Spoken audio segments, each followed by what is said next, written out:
Grosse affluence hier soir, vous l'avez vu sur ces images, 17e édition du Trophée Régional Export. Vous êtes le directeur adjoint, c'est vous qui avez géré ces trophées avec l'équipe.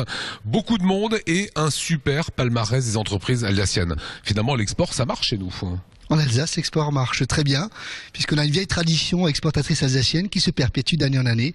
Et effectivement, c'est la 17e année du Trophée Régional Export. Donc c'est comme d'habitude, 6 trophées et un trophée un petit peu particulier, on va y venir. Commençons par le Trophée Export. Quelle est l'entreprise alsacienne qui l'emporte? Alors l'entreprise alsacienne primée s'appelle Tarifold, qui fait un produit a priori basique, que sont des pochettes en plastique, avec support en acier, donc tout le monde pense que c'est du Made in China.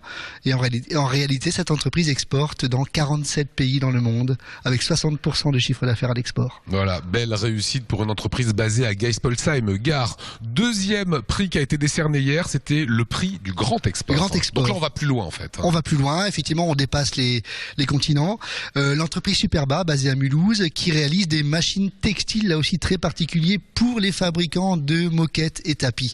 Donc c'est vraiment un créneau, une niche de niche, avec une entreprise qui là aussi réalise plus de 60% à l'export et qui exporte dans le monde entier, en Inde, en Arabie Saoudite, partout. Voilà, c'est des entreprises que vous croisez régulièrement parce que vous faites pas mal de salons partout en Europe, bien sûr, partout au Moyen-Orient. Oui, ce sont des entreprises que nous emmenons en mission sur des salons et qui évidemment sont très présentes à l'international. Implantation à l'étranger, c'est pour les entreprises alsaciennes qui décident d'ouvrir des filiales à l'étranger. Oui, alors là aussi, précision importante, filiales pour des sociétés qui investissent à l'étranger pour le marché local.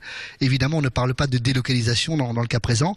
L'entreprise Baumert à Schäfersheim, créneau aussi très spécialisé, des portes coupe-feu pour les centrales nucléaires par exemple.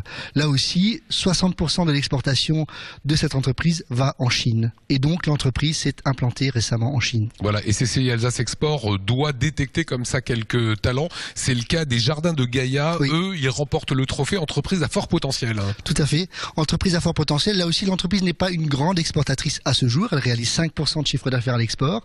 Elle achète du thé et des tisanes bio du Sri Lanka, d'Amérique du Sud, pour les reconditionner, refaire des mélanges et créer des produits sur mesure qu'elle commence à exporter.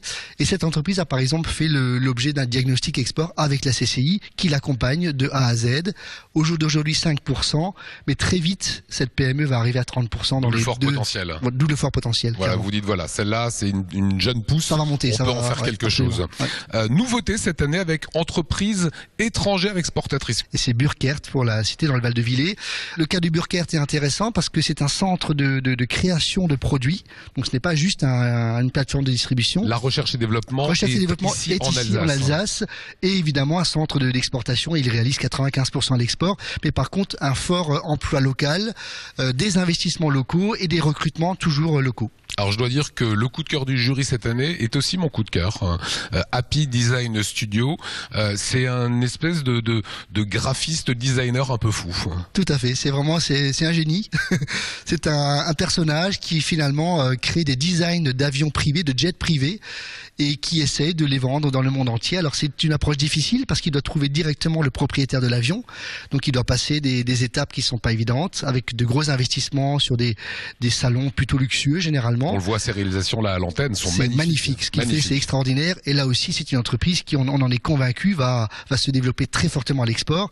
Ils ont déjà eu un contrat en Arabie, en Allemagne, au Canada. Et là, ils ont habillé les Mirages de l'armée française. Tout à fait. Et les Rafales également pour les 30 000 heures de vol de mémoire. Et ils ont également habillé l'avion privé d'Olivier Dassault. Enfin, le prix du rayonnement à l'international, c'est décerné à des personnalités, puisqu'il y avait eu le professeur Jacques Maresco, oui. Il y avait eu Thierry Omeyer, pour le handball, il y a évidemment eu Sébastien Loeb. Là, vous avez fait fort. Là, on est passé dans une autre dimension.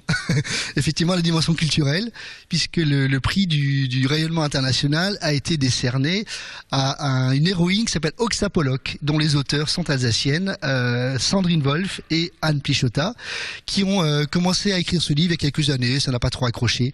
Et de fil en aiguille, par les réseaux sociaux, elles ont réussi à se faire connaître. Et aujourd'hui, elles vendent leurs livres dans plus de 47 pays, traduits en 25 langues, dans le monde entier, et ça devient un best-seller. C'est un peu le Harry Potter féminin, et c'est en train de prendre une dimension assez hallucinante. Voilà, merci à vous, voilà, et bravo en tout cas aux entreprises alsaciennes exportatrices.